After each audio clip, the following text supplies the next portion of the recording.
Glória a Deus. Meus irmãos, é um grande prazer em saudar todos com a paz do Senhor Jesus. Amém? Boa noite a todos. Louvo a Deus por essa rica oportunidade.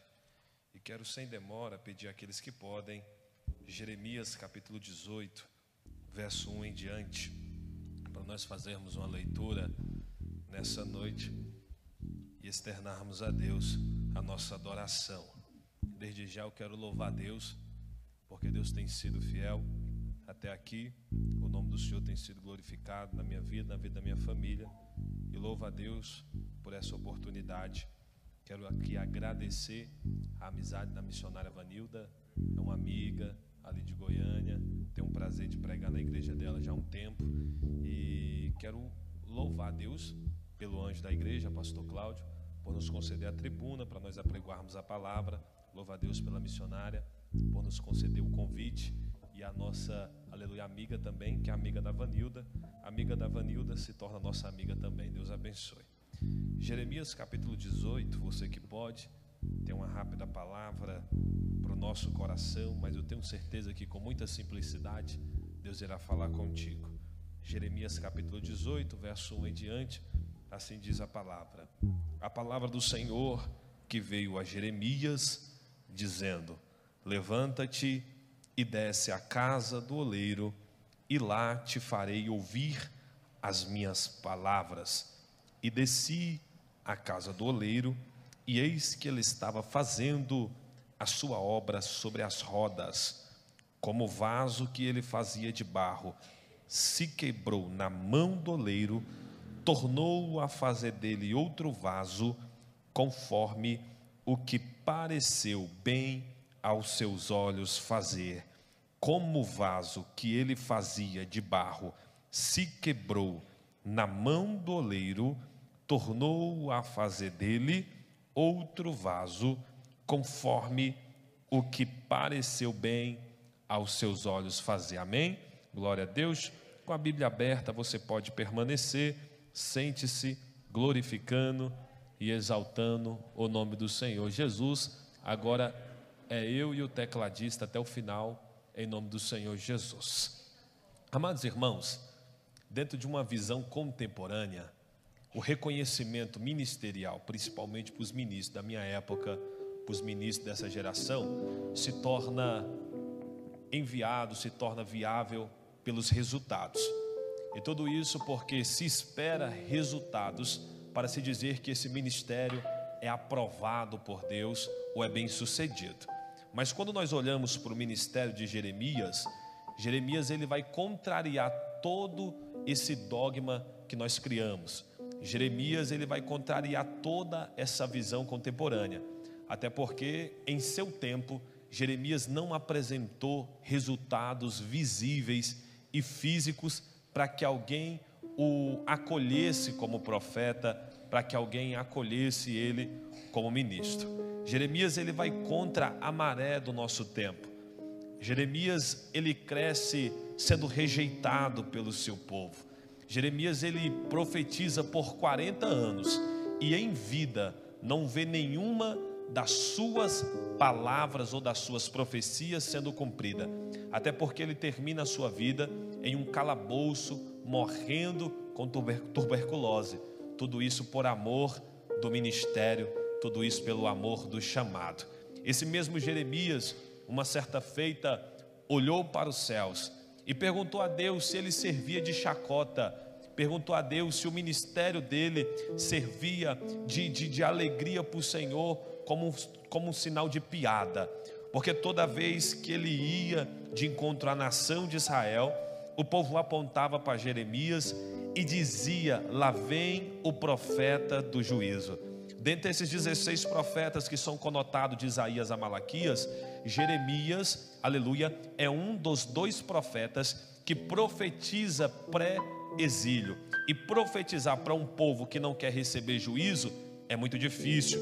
Apregoar uma palavra para quem não quer correção é muito difícil.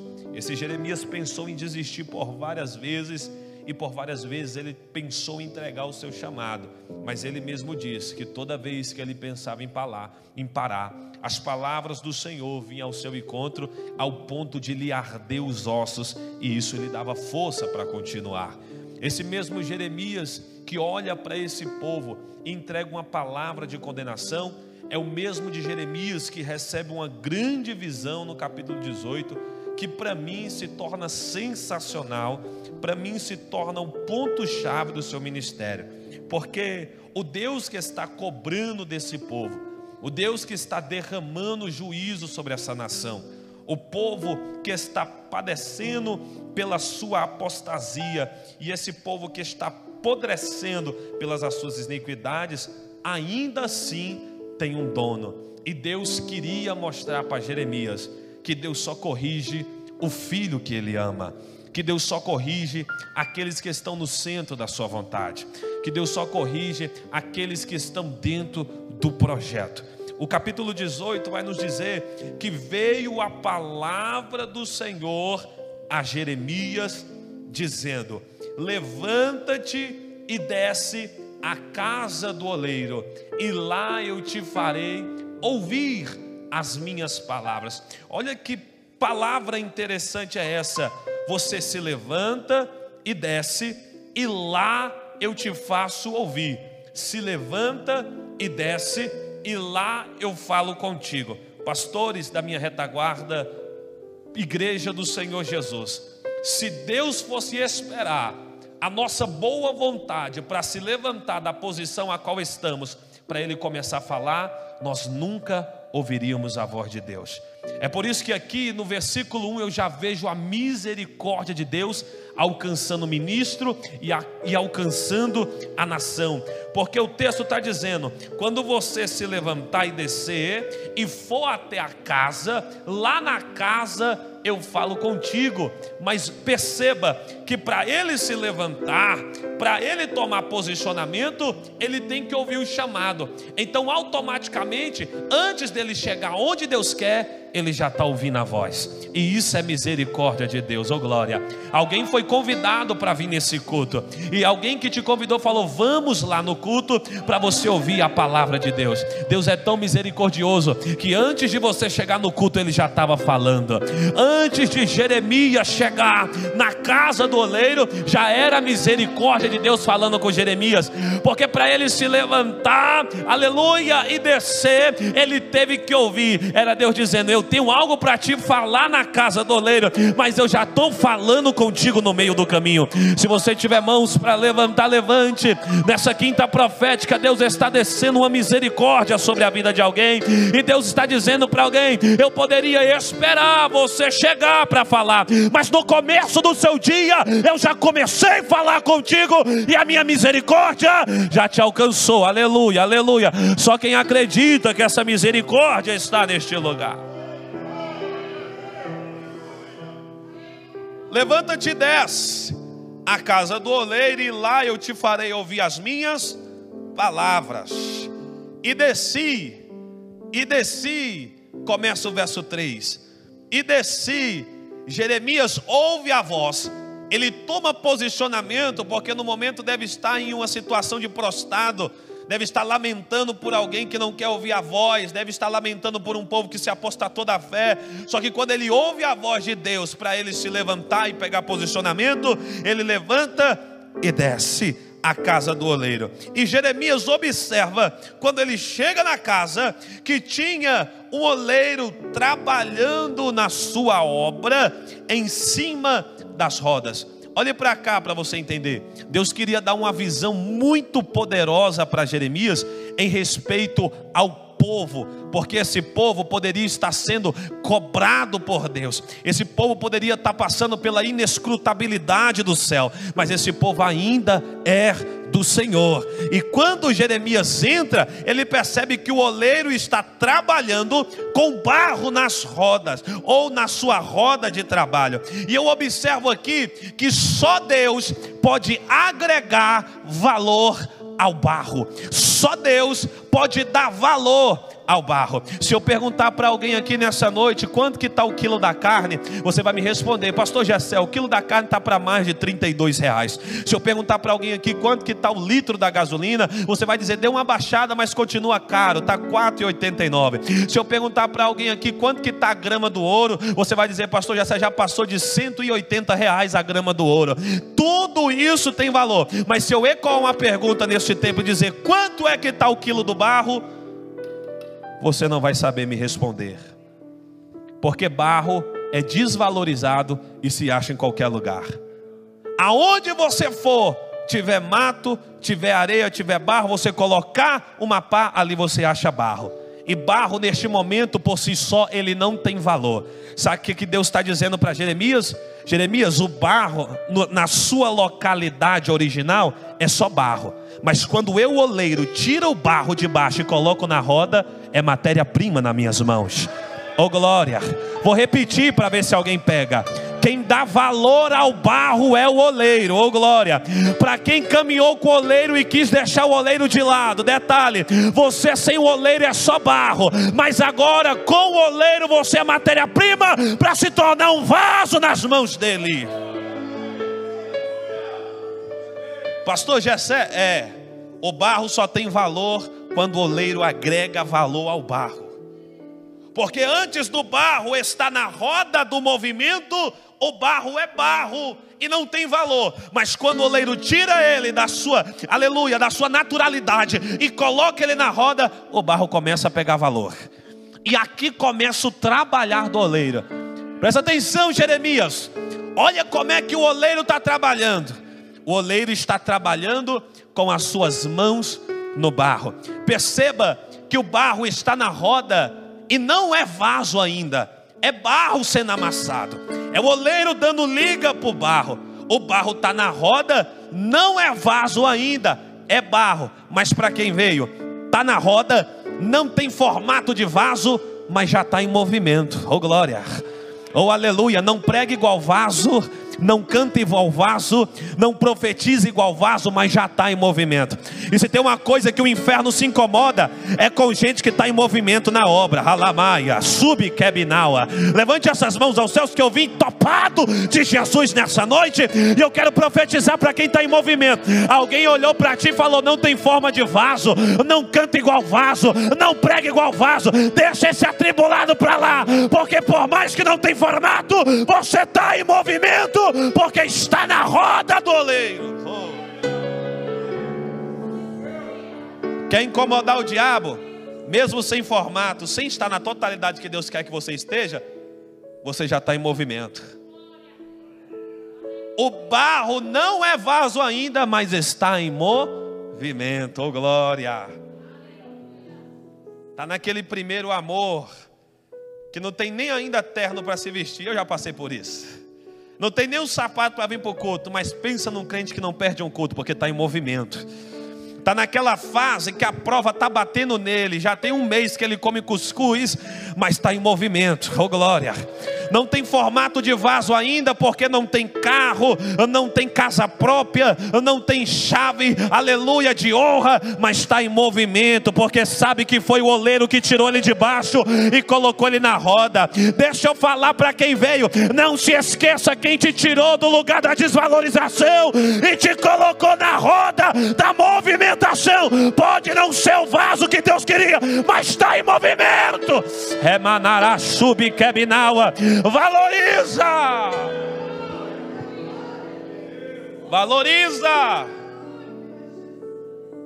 Porque não é vaso, mas está em movimento.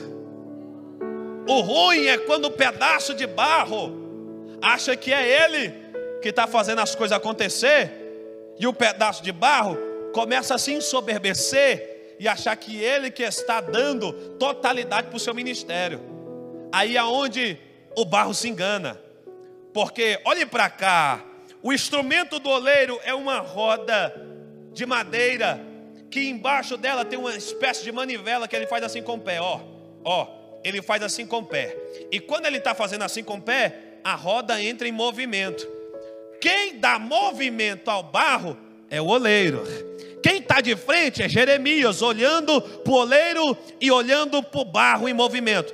Jeremias está de frente e está vendo o barro se movimentar. E se Jeremias for um pouco menos esperto, ele vai dizer assim: o barro está em movimento sozinho. Só que por trás do barro tem o pé do oleiro dando movimento a ele. É por isso que quem veio não pode se esquecer que é o oleiro que te movimenta. E se esse oleiro sai de trás, oh glória, o barro vai parar de andar. O barro vai parar de se movimentar. O erro da minha geração é achar que porque ficou um pouquinho melhor do que antes, porque ficou um pouquinho mais agradável, porque tem um pouquinho de agenda, ele acha que é ele que se põe em movimento. Ele acha que é ele que está no centro da vontade. E aí o oleiro está dizendo: se eu saio de trás de você, rapaz, você para, só está em movimento porque eu estou dando movimento ao teu ministério. É marachuri que binaracandarabai. Orimi cabande cleofora. Eu estou sentindo Jesus na casa. Se tem alguém que pode adorar esse Jesus, fala: Jesus, não saia, Pai amado, aleluia, de trás de mim, da minha retaguarda. Jesus, se é o Senhor que põe movimento no meu ministério e na minha família, permaneça. Eu não quero estar sozinho, porque eu sozinho a roda vai parar. Mas se o Senhor está me dando movimento, eu continuarei na terra. Quem veio adora, quem veio adora, quem veio adora. E eu profetizo de olho aberto: enquanto o oleiro estiver atrás dos teus projetos, enquanto o oleiro estiver atrás da tua empresa, enquanto o oleiro estiver atrás da tua família, do teu casamento, do teu ministério, a roda não para, a roda não para, você permanecerá em movimento.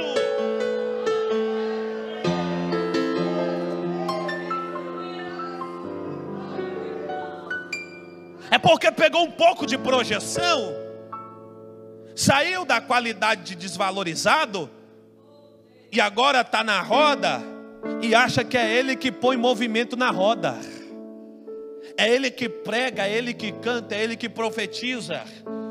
E se o oleiro sai de trás, esse ministério é como uma lata vazia. Se o oleiro sai de trás, essa roda não se movimenta. Ela vai se movimentar até o ponto que ela perde a força, e depois ela não tem força nela só para dar continuidade. É por isso que Deus está falando: olha para cá, Jeremias, a roda está em movimento? Está sim, mas é eu que dou movimento à roda do ministério de alguém. Alamando cobinar a Shúria. Deus está dizendo para mim avisar para a igreja: enquanto tiver o oleiro nessa igreja, a Vila Matias permanecerá de pé. Enquanto o oleiro colocar a movimentação na igreja, a igreja permanece de pé.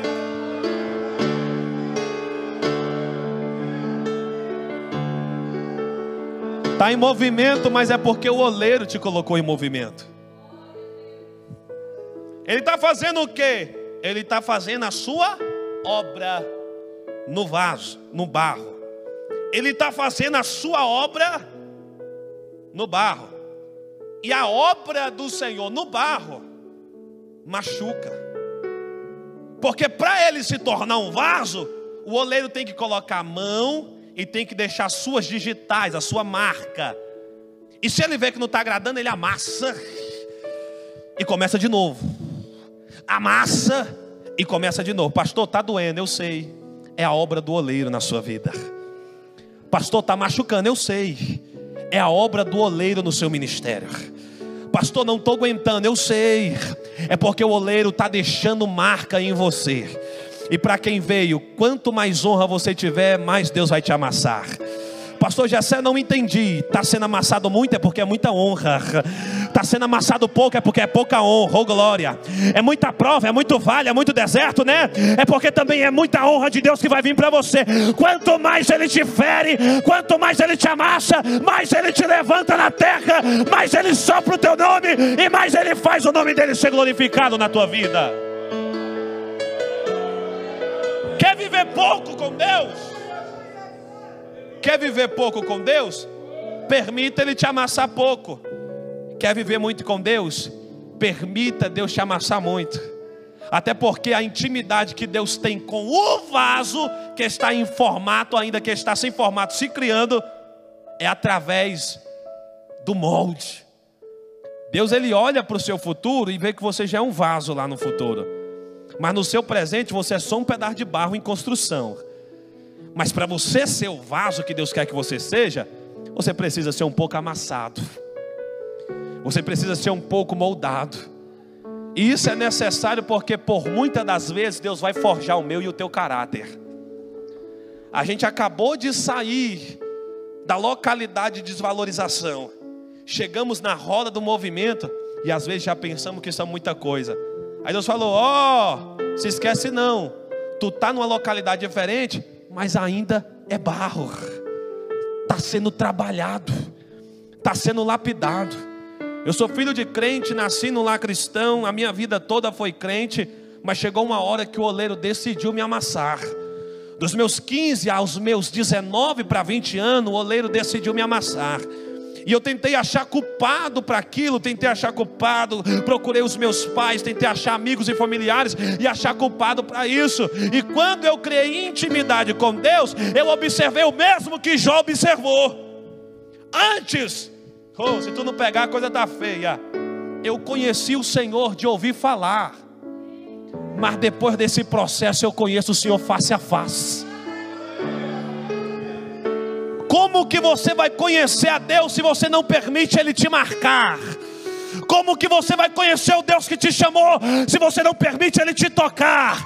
E detalhe, como Jacó lutou com o anjo, Deus quando Ele marca, Ele machuca. Jacó está dizendo: eu quero ser abençoado. Quer, Jacó? Então receba o toque. Teve que ser ferido para ser abençoado. Alguém está entendendo? Essa ferida não te mata, é Deus dizendo: te feri para te abençoar.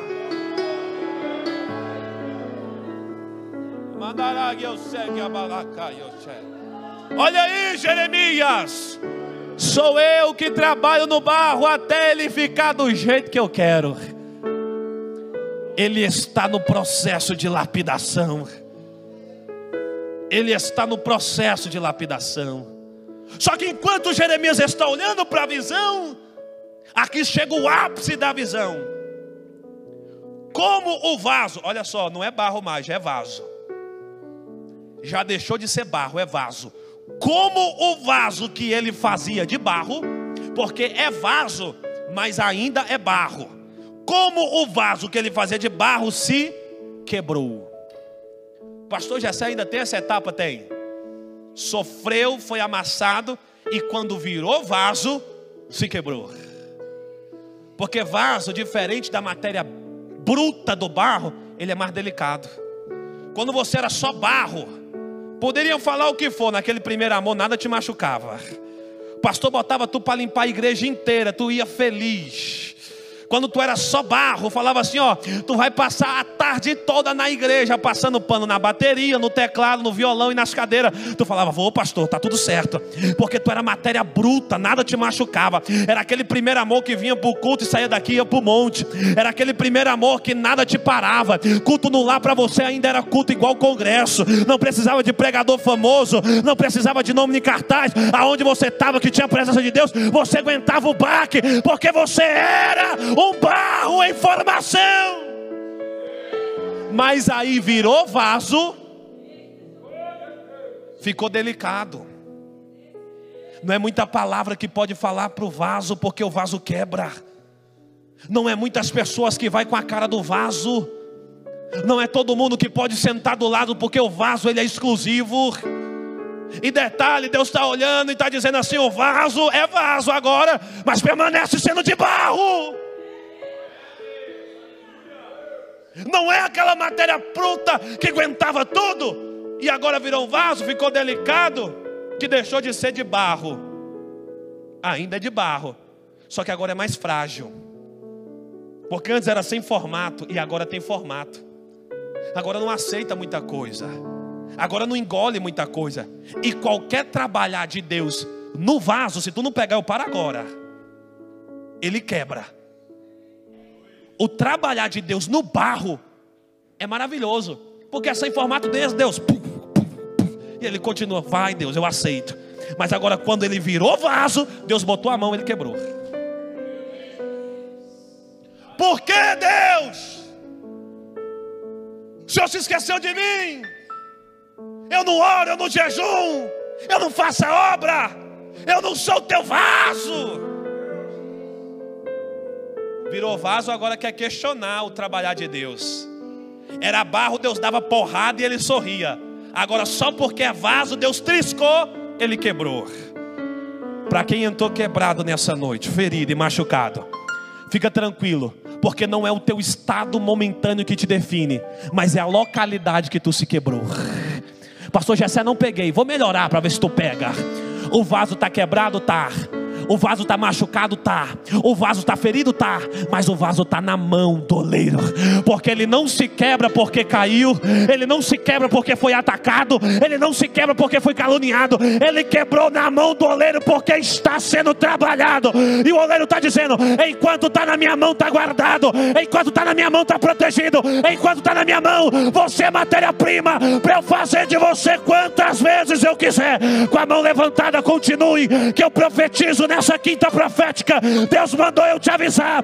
Não importa o teu estado, o que importa é a localidade que você foi quebrado. Está na mão dele. E quem está na mão é matéria-prima. Só quem é matéria-prima abre a boca para adorar. Só quem é matéria-prima. Só quem é matéria-prima abre a boca para adorar. Pode melhorar. Só quem é matéria-prima abre a boca para engrandecer. Só quem é matéria-prima. Só quem está na mão dele abre a boca e diz: Senhor, eu estou na tua mão e ninguém me tira da tua mão.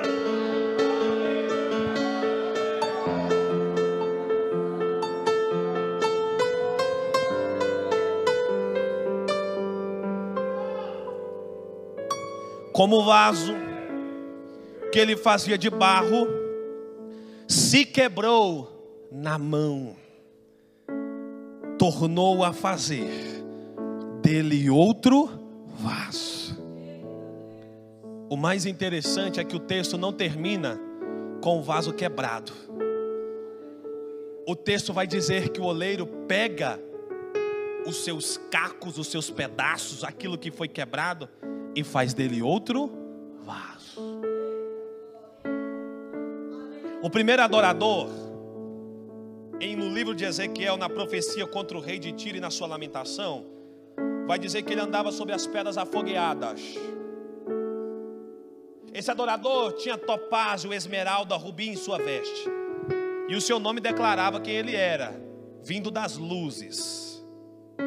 No seu corpo rungia tambores de adoração. Ele era o regente do coral. Uma terça parte era sucessível ao seu comando. E esse primeiro adorador exalava formosura por fora. Mas o texto diz que por dentro foi achada iniquidade. E essa iniquidade fez com que ele caísse, perdesse a formosura, um fogo queimou de dentro para fora e o seu ser foi consumido em trevas. Agora o segundo adorador, ele já não é muito bonito por fora, porque a sua matéria-prima é um pouco desvalorizada. O primeiro adorador já caiu porque exala demais por fora, mas não é nada por dentro. O primeiro adorador é muito bonito por fora, mas por dentro é podre. Aí o céu agora diz: não vamos fazer um adorador desse jeito de novo. O segundo adorador, a gente pega ele do pó da terra e a gente faz ele de barro. Só que detalhe, esse segundo adorador não vai ter a sua beleza de forma externa, mas vai ser de forma interna. E como é que vai ser, Senhor? Tudo que eu faço aqui vai ser com a minha palavra. E disse Deus: haja luz, e houve. Haja luminares, haja animais, a relva dos campos, tudo. Mas esse aqui, eu não falo haja, eu sopro. Só dois pegou, eu vou continuar. É Deus dizendo: esse aqui eu não coloco nada do lado de fora, mas eu guardo do lado de dentro. E para o diabo enlouquecer nessa noite, sabe por que Deus te valoriza? Porque tem uma parte de Deus dentro de você que Ele não vai jogar fora. que Ele não vai descartar. O vaso está quebrado, mas é Deus dizendo: eu coloquei preciosidades dele, minha dentro dele, e eu não descarto esse vaso. Está quebrado, mas está na minha mão. Está machucado, mas tem preciosidade do lado de dentro. É por isso que Deus não te descarta. É por isso que Deus não te coloca para fora, porque do lado de dentro tem tesouros indescrutíveis, inefáveis. Se você é um portador dos tesouros, diga: Senhor, sou eu, Pai. Pode trabalhar, sou eu que porto, Jesus. Sou eu que carrego, Pai. Sou eu, pode trabalhar. Eu aceito o teu trabalhar.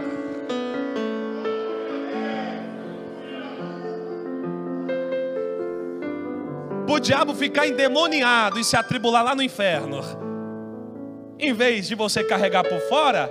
E essa é a rejeição dele, porque por fora você transcende pecado, transcende iniquidade, transcende podridão, mas por dentro tem um sopro que não sai, tem uma vida que não sai.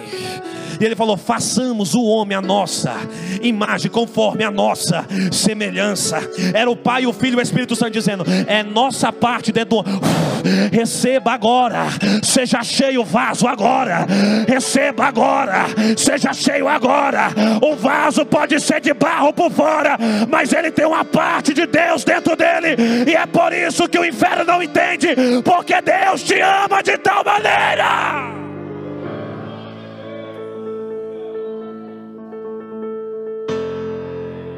Eu quero orar por você. E eu não vou pregar muito não, senão o pastor não me chama de novo. Vou deixar só até aqui. Não pode pregar tudo não, pastor. Tem que deixar gosto. Senão os congressos o pastor chama os de fora e não chama o pastor Gessé. Olhe para cá. Eu vou orar por você que entendeu qual é a sua matéria-prima externa, mas que entendeu mais ainda o que você carrega. Eu quero orar por você que por fora alguém está te vendo machucada, mas mal ele sabe que você carrega algo muito grande. Essa vontade de adorar em meio ao caos não vem de você, é o Espírito que grita do lado de dentro. Essa vontade de chorar quando Deus fala não é de você, é o Espírito que grita do lado de dentro. Essa vontade que não te deixa parar em meio ao caos, é o Espírito que foi colocado dentro de você. Eu vou orar por você que tem um Espírito dentro que está clamando e está dizendo: não para. Fica de pé nessa noite. Você está na mão dele e nada te tira da mão dele. Há um trabalhar de Deus na vida de alguém nessa noite. O Senhor está enxugando do rosto toda lágrima. O Senhor está cicatrizando toda ferida. Essa depressão não te mata, mulher. Essa crise de ansiedade não te destrói. Esse problema não vai acabar com a tua saúde mental e nem espiritual. O Senhor está dizendo: enquanto você estiver na minha mão, não é o teu estado que te define, mas é o território que você está que vai fazer você continuar. Você está na mão, você está na mão, você está na mão, você está na mão, você está guardado, você está protegido. Você está na mão dele, e quem está na mão dele é matéria-prima. Senhor Deus e Pai, eu oro nessa noite pela tua igreja que veio. Satanás tentou, Pai amado, ele lutou, ele pensou até que ia conseguir, porque quando ele viu esse vaso quebrado, ele falou: é o fim do ministério dele, é o fim do ministério dela. Mas mal ele sabia que o vaso não se quebrou embaixo, o vaso não se quebrou em terra estranha, o vaso se quebrou na mão do oleiro. E na mão do oleiro ele pode estar quebrado, mas ainda ele é importante. Na mão do oleiro ele pode estar despedaçado, mas ele ainda tem importância na casa. Na mão do oleiro ele pode estar no seu estágio de decadência, mas o oleiro diz: eu não te descarto. E é por isso que eu oro por esse vaso, Pai. É por isso que eu oro, Pai, por essa matéria-prima. É por isso que eu oro por esse servo e por essa serva, que não vai sair da mesma forma que entrou, porque o oleiro disse: não poderei eu fazer desse vaso outro da forma que eu quero. Eu não poderei fazer eu desse barro outro da forma que eu quero. Tem alguém nessa noite que está recebendo o toque, e Deus está dizendo: você está sendo feito novamente do jeito que eu quero. Antes era do jeito que tu queria, agora é do jeito que eu quero. O oleiro está fazendo fazendo alguém de novo. Quem recebe vai dando glória. Quem recebe vai dando glória. Não vai pregar mais do jeito que quer, vai pregar do jeito que o oleiro manda. Não vai cantar mais do jeito que quer, vai cantar do jeito que o oleiro manda. Não profetiza mais do jeito que quer, profetiza do jeito que o oleiro manda. Não vai andar do jeito que quer, vai andar do jeito que o oleiro manda. O primeiro vaso se quebrou porque estava no período de lapidação, mas o segundo vaso agora é feito do jeito que o oleiro quer. E eu profetizo que você é esse vaso que está sendo feito do jeito que o oleiro quer, em nome de Jesus de Nazaré. Eu profetizo a bênção do Senhor sobre a tua vida e sobre a tua casa, e do jeito que tu está, tu não vai ficar, em nome de Jesus. Quem acredita na oração, diga amém. Para finalizar, só mais uma, pastor, daqui eu não passo. Por que é que o oleiro fez outro vaso da forma que ele quis, e da primeira vez ele já não fez esse vaso da forma que ele quis? Olha só, presbítero, evangelista e pastor, ele fala que vai fazer da forma que ele quer no segundo estágio do vaso. Ele não vai fazer da forma que ele quer no primeiro estágio. Ele poderia fazer da forma que ele queria no primeiro estágio, mas ele espera a segunda para fazer do jeito que ele quer. Porque a primeira, o oleiro ele só conduz, mas quem vai dando formato é o próprio barro. Então ele deixa o barro crescer e dá o seu formato. Só que quando ele se quebra, porque ele se deu formato, agora o oleiro fala, agora é do meu jeito. É por isso que a glória dessa última casa vai ser maior que a da primeira. É por isso que o segundo adorador até morreu, mas no terceiro dia ressuscitou e é vivo para todo sempre. Aceite, porque a segunda obra, quem está fazendo não é mais você, é o oleiro na sua vida. E eu agradeço a minha rica oportunidade em nome de Jesus. E o oleiro está aqui nesta noite, e ele te convida aqui. Como é que você está? Talvez você se afastou da casa do oleiro. Talvez você se afastou do oleiro.